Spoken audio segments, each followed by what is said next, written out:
ಸುದಿ ಇಲ್ಲ ನೋಡ ಸುದಿ ಸುದೀಪ ಸಿಟ್ಟು ತಿನ್ನೋದ ಏಸಮ್ಮ ಸುದೀಪ್ ಇಲ್ಲ ನೋಡ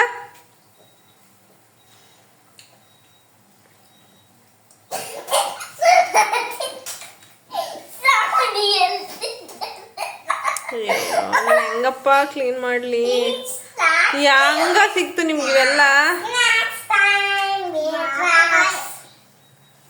ನನ್ನ ಕತೆ ಮುಗೀತಿವತ್ತು ಇನ್ನೆಂದು ಕೆಳಕ್ಕೆ ಏನಿಕ್ಕಲ್ಲಪ್ಪ ಸ್ವಾಮಿ ನಮಸ್ಕಾರ ನಿಮಗೆ.